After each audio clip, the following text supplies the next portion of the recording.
Early 2000ஸ்ல சிகரெட்டை மட்டுமே விற்று 90% மேலே ப்ராஃபிட் பார்த்துட்டு இருந்த ஐடிசி கம்பெனி ஏன் ஃபுட் பிஸ்னஸ்குள்ளே வந்தாங்கன்னு தெரியுமா? தெரியாது. அதே சமயத்தில் தான் வேர்ல்டு வைடு இருக்கிற எல்லா கண்ட்ரிஸும் டொபாக்கோ உடம்பு கெடுதல்னு சொல்லிட்டு அது ரெலவெண்ட்டாக இருக்கிற ஆட்ஸ் அண்ட் மீடியா ப்ரமோஷன்ஸை பேன் பண்ணிட்டு வந்துட்டு இருந்தாங்க. இதை பார்த்த ஐடிசி இந்தியாலையும் பேன் பண்ணுவாங்கன்னு ப்ரிடிக்ட் பண்ணாங்க. இப்படி ஒரே ஒரு ப்ராடக்ட் நம்பி இருந்தோம்னா நம்ம கம்பெனி க்ளோஸ் ஆயிடும்னு அவங்களுக்கு தெரிஞ்சது.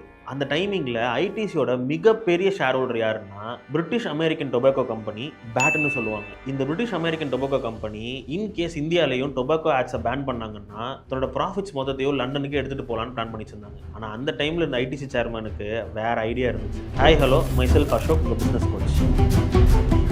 ஐடிசி அவங்ககிட்ட அந்த டைமில் இந்த ப்ராஃபிட்ஸ் எடுத்து ஹோட்டல்ஸ் அண்ட் ஃபுட் பிஸ்னஸஸில் இன்வெஸ்ட் பண்ண ஆரம்பித்தாங்க. இது அவங்களுக்கு ஒரு நெரேட்டிவ் ஷீல்டை கொடுத்துச்சு. நாங்கள் வெறும் சிகரெட் விற்கிற கம்பெனி மட்டும் இல்லை, ஆஷிர்வாத், சன்ஃபீஸ் மாதிரியான இந்தியன் பிராண்ட்ஸை பில்ட் பண்ணுறோம், நாங்கள் ஒரு நேஷன் பில்டர்ஸ் அப்படின்னு சொன்னாங்க. அந்த டைமில் ஐடிசி யாராவது டேக் ஓவர் பண்ண வந்தால் இந்த நான் ப்ராஃபிட்டபிள் ஃபுட் பிஸ்னஸை பார்த்து பேக் அடிச்சிருவாங்க. இதுதான் அவங்களோட மிகப்பெரிய கிளவரான மூவ். ஃபுட் பிஸ்னஸ் பொறுத்தளவுக்கு ஸ்டார்டிங்கில் ரொம்ப கம்மியாக தான் ரிட்டர்ன்ஸ் கொடுக்கும், பட் ஸ்கேல் ரொம்ப பெருசு. இதை இன்னும் ஸ்ட்ராங் பண்ணுறதுக்கு அவங்க யூஸ் பண்ண ஸ்ட்ராட்டஜி தான் integrated value chain strategy. ITC பொதுவாக ஒரு ப்ராடக்ட் கிரியேட் பண்ணுறாங்கன்னா அது மேலே ஒரு ஃபுல் கண்ட்ரோல் வச்சிருப்பாங்க. அவங்க ஓனாக கிரியேட் பண்ண ஃபார்ம் டு ஃபுட், ஈச்சௌபால் மாதிரியான பிளாட்ஃபார்ம்ஸ்லேருந்து ஃபார்மர்ஸ் கிட்ட டேரெக்டாக பர்ச்சேஸ் பண்ண ஆரம்பிச்சாங்க. ஃபார் எக்ஸாம்பிள், கோதுமையை டேரெக்டாக ஃபார்மர்ஸ் கிட்ட இருந்து வாங்கி அரைச்சு ஆஷிர்வாத் ஆட்டான்னு கிரியேட் பண்ணாங்க.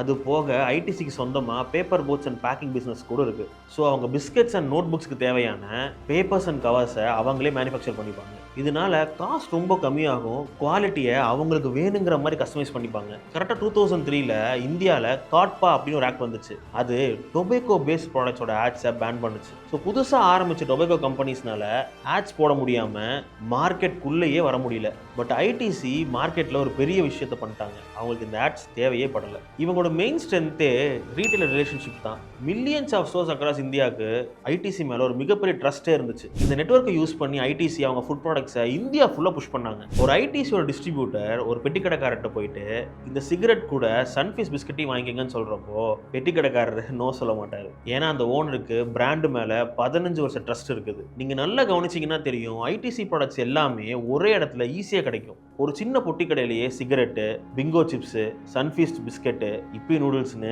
எல்லாமே கிடைக்கும். ஒரு ஐடிசி டிஸ்ட்ரிபியூட்டரே ஒரு கடைக்கு தேவையான மேஜர் அமௌண்ட் ஆஃப் ப்ராடக்ட்ஸை சப்ளை பண்ணிடுவாங்க. ஸோ இதனால ஓனர்ஸ்க்கு வேலை ஈஸியாயிரும், வேறு டிஸ்ட்ரிபியூட்டர் போகணுங்கிற தேவை இருக்காது. இந்த லாக்இன் மாடல் தான் அவங்க பிஸ்னஸ் சக்ஸஸ்க்கான மிகப்பெரிய காரணமே. ஸோ புதுசாக வர எஃப்எம்சிஜி கம்பெனிஸ்க்கு இந்த லெவல் ஆஃப் ஆக்சஸ் கிடைக்கவே கிடைக்காது. என்றைக்குமே டொபாக்கோ பேஸ்ட் ப்ராடக்ட்ஸ் மேலே ஒரு நெகட்டிவ் இமேஜ் இருக்கும். ஸோ ஐடிசி அவங்களோட பிராண்ட் நேம் முன்னாடி வைக்காம இண்டிவிஜுவல் சப் பிராண்ட்ஸை தான் பயங்கரமாக ப்ரொமோட் பண்ணாங்க. Like Aashirvaad, Sunfeast, classmate etcetera. இந்த பிராண்ட்ஸோட எமோஷனல் லாங்குவேஜ் அவங்க விற்கிற டொபாக்கோ ப்ராடக்ட்ஸுக்கு டேரெக்டாக ஆப்போசிட்டாக இருக்கும். ஸோ மக்கள் சிகரெட் தயாரிக்கிற இதே கம்பெனி தான் இந்த சிப்ஸையும் தயாரிக்குதுங்கிறதையே மறந்துடுவாங்க. இது மட்டும் இல்லை, ஐடிசி கிராண்ட்ஸோலாம் ரொம்ப ஃபேமஸ். இந்த ஹோட்டல் ஐடிசிங்கிற பிராண்டுக்கே ஒரு ப்ரீமியமான லக்ஸரி ஸ்டேட்டஸ் கொடுக்குது. ஒரு சிகரெட் கம்பெனி இருந்த ஒரு இமேஜை வேர்ல்ட் கிளாஸ் இந்தியன் ஹாஸ்பிட்டாலிட்டி குரூப்ஸ்னு மாற்றுறாங்க. ஃபாஸ்ட் ஃபார்வர்ட் 2025ல் ஐடிசி அவங்க ஹோட்டல் பிஸ்னஸை தனியாக டீமர்ஜ் பண்ண முடிவு பண்ணாங்க. ஸோ அவங்க இன்வெஸ்டர்ஸ்க்கு இன்னும் பெரிய கிளாரிட்டி கிடைக்கும்னு நினச்சாங்க. அண்ட் ஸ்கூல் பசங்க யூஸ் பண்ணுற நோட் புக்ஸில் ஐடிசி தான் நம்பர் 1. இதுக்கு காரணம் அவங்க ட்ரஸ்ட்டு சைல்ட்ஹுட்லேருந்தே ஸ்டார்ட் ஆச்சு. ஒரு சின்ன குழந்தை கிளாஸ்மேட் நோட் யூஸ் பண்ணி வளரும்போது அந்த பிராண்டு மேலே ஒரு நல்ல அபிப்பிராயம் கிடைக்கும். அதே ட்ரஸ்ட்டை தான் சன்ஃபீஸ் பிஸ்கெட் இப்போ நூடுல்ஸ் யூஸ் பண்ணிக்கிட்டாங்க. ஏர்லி 2000ஸ்ல 90% ப்ராஃபிட் பார்த்தாங்கல்ல டொபாக்கோஸ்ல, இப்போ உங்களுக்கு டொபாக்கோவில் கிடைக்கிறது வெறும் 40% தான். ஏன்னா அவங்க டொபாக்கோ கம்பெனிலேருந்து எஃப்எம்சிஜி கம்பெனி எவால்வ் ஆயிட்டாங்க. சிம்பிளாக சொல்லணும்னா டொபாக்கோ பிஸ்னஸ் அவங்களுக்கு நெட்வொர்க்கையும் காசையும் கொடுத்துச்சு. ஆனால் ஃபுட் பிஸ்னஸ் தான் அவங்களுக்கு ஒரு ஃபியூச்சரையும் ரெப்புடேஷனையும் கொடுத்துச்சு. ஐடிசி தான் சிகரெட்டும் ஓன் பண்ணுறாங்க, ஃபுட்ஸையும் ஓன் பண்ணுறாங்கன்னு இப்போ தான் உங்களுக்கு தெரிஞ்சதுன்னா இந்த வீடியோ லைக் பண்ணிட்டு கமெண்ட்டில் சொல்லுங்கள். அப்புறம் இந்த மாதிரி இன்ட்ரெஸ்டிங்கான பிஸ்னஸ் டீகோட்ஸ்க்கு இந்த சேனலை சப்ஸ்கிரைப் பண்ணிக்கோங்க. Thank you, by.